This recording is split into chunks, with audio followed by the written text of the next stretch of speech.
Hey there, in this video I'm going to tell you how to use MCTs on a keto diet.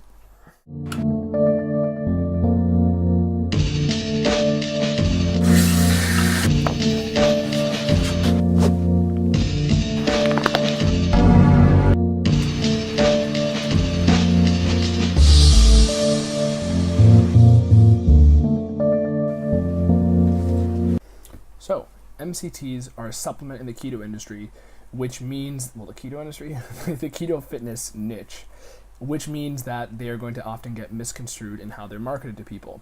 A lot of keto supplements like to just tell you that, their marketers tell you that you can basically have them all the time, and they don't really like getting specific on timing and how to use them. So this video is going to tell you all of that in as short a time as possible. So MCTs have different usage if you're doing them for fat loss, general health, or performance. And starting off the bat, you're not going to want to have this stuff during a fast unless you are either fat adapted or your goal is not necessarily fat loss or it's a slower rate of fat loss. This stuff will help your body create more ketones and it will help your brain function. But there is a cost to having this stuff during a fast because it may kick you out because it's very high calorie. But at the same time, if you have this, let's say with your last meal, it will enhance your fat burning creation and fat burning effects overall from the upcoming fast. Any fatty meal before a fast is always going to enhance the amount of fat burning when you're on a ketogenic diet. If you're fat adapted, your body's going to use it a little better with a little bit of a halt, a little bit less of a halt to the fast, because when you're fat adapted, it's almost like your body's in a fasted state or similar benefits to a fasted state all the time, yet you can still eat food. So there are going to be some insulin spikes and whatnot, but this stuff is not going to have any really insulin response. And also blood sugar wise, it's going to help lower your blood sugar. So that's another benefit too. If you're coming to this diet from a high carb background, you can have this stuff as well early in the day, and it will help with, less sugar cravings. And it actually does help with your appetite as well, especially because of the amount of ketones that it allows your body to create. So having this stuff is kind of like the Gatorades or the little marathon runner energy packets they have, which are like typically a fast absorbing sugar, like a dextrose and some electrolytes. This stuff is basically your Gatorade on keto, and it's the fast absorbing form of fat, and it gets digested basically right in your liver immediately. So when you're using this on a fat loss diet, don't have it during a fast unless you're willing to bite the bullet of interrupting your fast. Better to have it before the fast or sometime in the day before a workout, assuming you're willing to bite the bullet of kicking your body out of a fast by some margin, depending on how fat adapted you are. I tend to have this stuff mostly before workouts, whether I'm fasted or not. If I have a big workout day, I'm having this stuff because I want more ketones in my blood and better fat oxidation while I'm working out. This is going to allow you to have a better muscle sparing effect, and it's going to allow you to have better fat usage, especially the more fat adapted you are. This stuff will have very good use when it comes to cognitive benefit. However, like I said, you have to still balance and account for your calories at the end of the day. So if your goal is fast fat loss, make room for the MCT calories in your diet. Different MCTs have different roles and they do different things in your body. Some are more sensitive to your gut, but either way for dosing, you're going to want to keep the dosage low to around a teaspoon if you're new to coconut oils or MCTs, because it can upset your gut, and that is not fun. Harry, are you in there? Be right out! I hope you're not using the toilet, it's broken.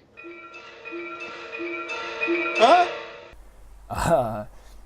If you're adapted and very familiar with coconut oils and MCT products, you can still have a tablespoon. That's what I tend to do before exercise or with my last meal before a fast. So additionally, this stuff is very beneficial at flushing nutrients into your body. And MCTs do help like the absorption of magnesium and a couple other things. But if you're generally having it once a day, you're going to get the benefit of the extra nutrients. Additionally, having this stuff once a day, if you're fat adapted or your goal is not fat loss, is going to really help your cognitive benefit. This is because the MCTs are so easily absorbed, they tend to convert into ketones much quicker, and certain MCTs do have the ability to cross the blood-brain barrier very fast. So if your goal is cognitive enhancement or other anti-inflammatory benefits, or anything that doesn't necessarily prioritize fat loss, you can get away with this every day, and you'll definitely notice good benefit out of that, and I would recommend that. because it will enhance your experience of this diet. Additionally, cooking with this stuff isn't necessarily optimal. You'd be better off cooking with coconut oil, but MCTs are okay at certain heats. That's why people throw them into their coffees and whatnot, but generally you'll have this either in a tablespoon form, just consuming it like raw like that, or in a salad perhaps, or you can get away with it in drinks, but I wouldn't really necessarily say you should cook with it. Some people will tell you that you can, but I like to play it safe and not really risk damaging the oil itself while I cook with it, so I'd rather have it outside of the context of cooking.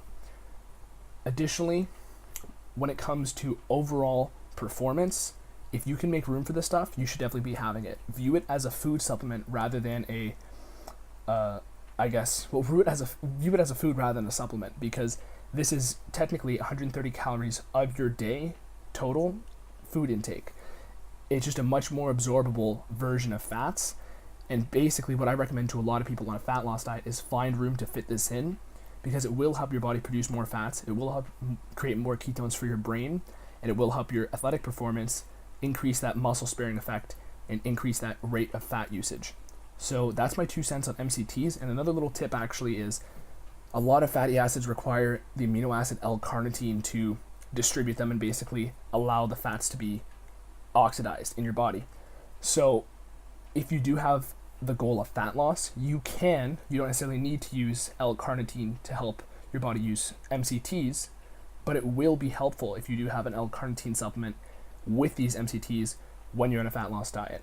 Don't necessarily have it during the fast if you work out during a fasted period, but have it sometime in the day with the MCTs, and that will definitely help your body use them, and it'll also help your body burn more fat. I also throw in a CLA sometimes with the L-carnitine because they do work hand in hand. But if your goal is the most fat loss in the shortest amount of time, definitely supplement with an L-carnitine in addition to MCTs.